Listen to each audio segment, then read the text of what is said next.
Right now at 6, get ready for some traffic changes tomorrow if you're going to drive across the Gold Star Bridge on I-95 in New London and Groton. And that's because there's now a new crossover lane you need to know about. Thank you so much for joining us tonight. I'm Annette Montgomery. Fox 61's Alicia Hercules is in New London and shares reaction from some local drivers. Starting Saturday night, the Department of Transportation says a crossover on the Gold Star Memorial Bridge will take place. That means that northbound traffic will cross over and travel on the southbound side. I feel like it's going to be chaos. Caleb Morgan lives in East Lyme. He says he avoids the Gold Star Memorial Bridge as much as possible. I'm at the 95 exit where they're doing construction in East Lyme too, so it's always traffic there. And he's not the only driver expecting issues. I travel the Gold Star Bridge 5 days a week, twice a day to get over from Ledger to New London and then back home. Sophia Lamphere says she drives over the bridge often. While she's expecting more traffic, she's thankful that the DOT is repairing the bridge. So I feel like in the long run, if the adjustments that they're looking to do will help that bridge remain sustainable for as long as we can, that would be great. The Department of Transportation says the work is needed on the more than 80-year-old bridge. It's all a part of a $900 million project to fix the bridge, which carries about 60,000 vehicles a day. Construction is already underway on the northbound side of the bridge, but as the work continues, a crossover to the southbound lanes will be put in place. Lamphere says with more tourists expected to visit the area this summer, she's concerned the construction could lead to problems. So I'm hoping there's not too many accidents over that bridge because there already is like a decent amount at this point. Regardless, expect delays. Morgan says he's already bracing for long travel times. So I feel like it's going to be a mess from the bridge and then spilling into that, so it's going to be a lot of delays. And this isn't a quick fix. I'm told the traffic pattern will be in place for 4 years, so get ready. The Department of Transportation is reminding drivers to slow down and avoid distractions when driving through the work zone. In New London, Alicia Hercules, Fox 61. Right now, a full-service grocery store is headed to Ansonia after years of neighbors surviving without one.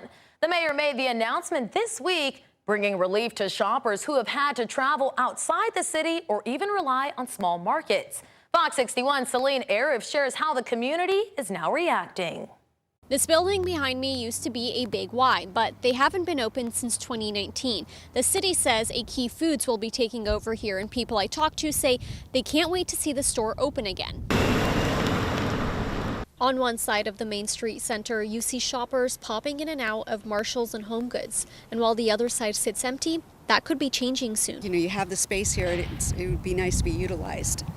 I primarily come here for Marshalls and Home Goods, but I'm open to stop at other places while I'm here. Carmen Mancuso says she was just thinking about how empty the storefronts look these days. You can still see signs of what used to be here, from Rite Aid to Bob's stores. That's why she says any new store coming to Main Street would be a huge deal. It's a good thing for the whole town, the community, taxes. The mayor's office tells us Mayor Frank Tiska recently met with Key Foods and plans are in the preliminary stages right now. I think that's going to be very, like I said, convenient and also just very powerful. I mean, if you have fresh fruit around you, that's amazing. The USDA says limited access to fresh foods can lead to poor diets and more health problems. Jocelyn Arsentala says many Ansonia residents have to leave town, heading to Derby, Shelton, or Seymour for groceries. And after Stop and Shop closed 2 years ago, options here became even more limited. I remember going to the supermarket in general and just going for a mango and having fresh fruit.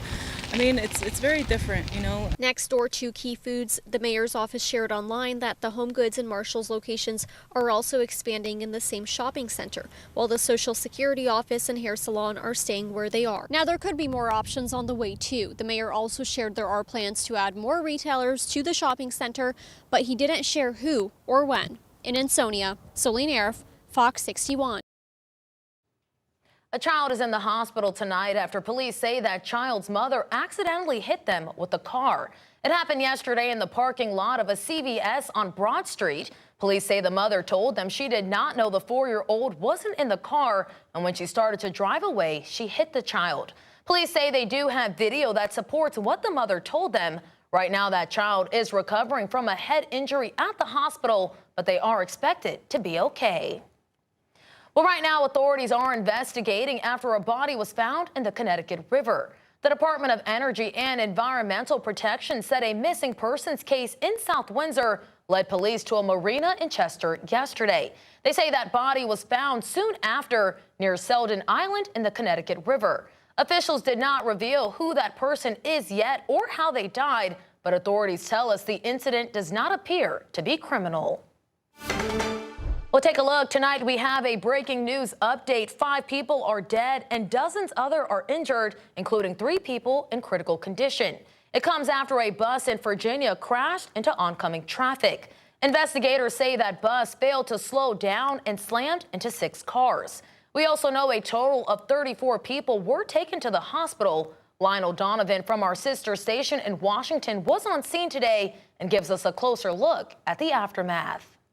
I want to show you what's been left behind from this morning's devastating crash. But first, I want to also point out that it looks like they finally started to let a little bit of traffic in. It looks like 1 lane of traffic has been open on the southbound lanes of I-95. And this is welcome news after the southbound lanes of I-95 were effectively shut down for hours as investigators tried to get to the bottom of multiple crashes that occurred this morning.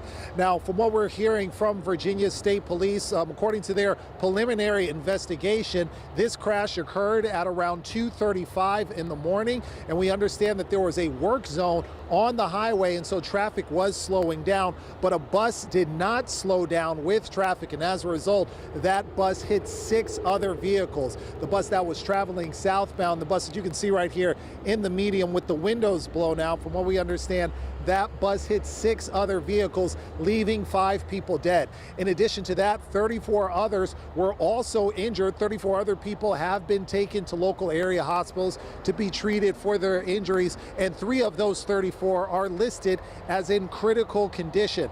Now, Virginia State Police are saying that at this point in time, charges are pending, but it looks like at the moment that traffic is slowly starting to be let back in on the southbound lanes. Now, in regards to northbound lanes, it looks like traffic is slowly starting to flow again. Earlier this morning, this side of the highway was also effectively shut down because of another crash that occurred in the northbound lanes, but it looks like northbound is now slowly starting to move. So as you can imagine, a lot of information is coming out. 4 crashes occurring on I-95, 3 in the southbound lanes, 1 in the northbound lanes. We're still getting more information, but as that information comes out, we'll make sure to bring it to you.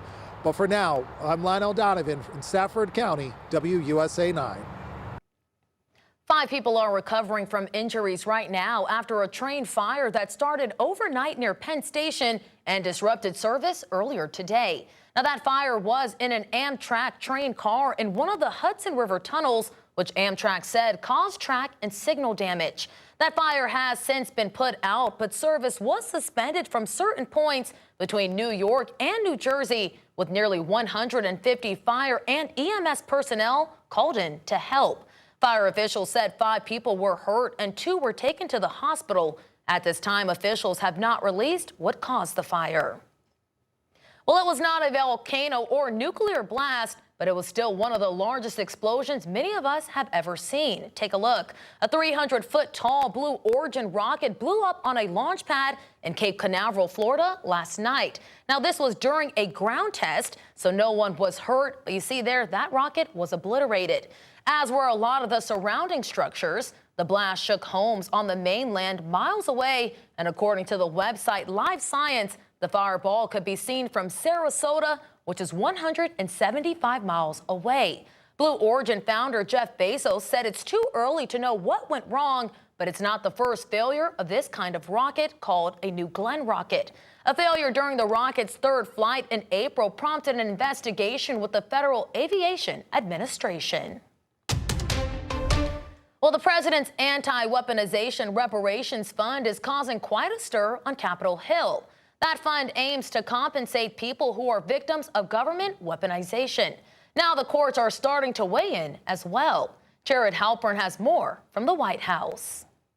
The controversy over President Trump's $1.8 billion anti-weaponization fund is heating up. A temporary order from a federal judge in Virginia on Friday blocked any payments from the fund, which was set up by the Justice Department to pay out settlements to individuals accusing the Biden administration of targeting them for political purposes. The White House is defending the deal, which is part of a separate settlement ending President Trump's lawsuit against the IRS. President Trump is a great American who has endured more than 10 years of nonstop harassment and weaponization from the federal and state government actors. But critics in Congress, including a growing number of Republicans, have questioned the legality and oversight of the fund, saying any amount that large needs to be appropriated by lawmakers and the money should not be paid to violent criminals. Because a lot of us are left in the dark about exactly what this fund will be used for. I do not think one penny of any fund should ever go to any January 6th insurrectionist. And Democrats are now indicating they'll make it a big issue in the upcoming midterm elections, claiming it shows the president is out of touch with the affordability crisis. You can create a slush fund for January 6th rioters with the money. Would you rather see that here, back in the pockets where it used to be and should be? Yes, I sure would. The judge has set a June 12th hearing to determine whether or not to continue blocking those payments. At the White House, Jared Halpern, Fox 61. Local today, New Haven's Mayor Justin Elicker applauded the order to pause the fund. Elicker argued the fund is unconstitutional and benefits only those aligned with the Trump administration.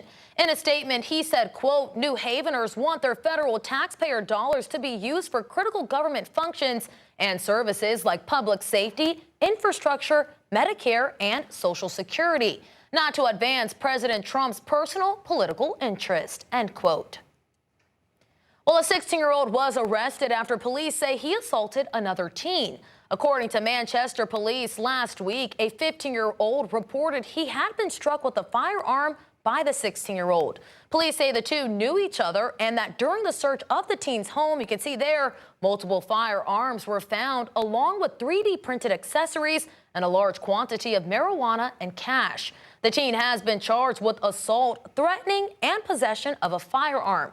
Police also say additional charges are pending.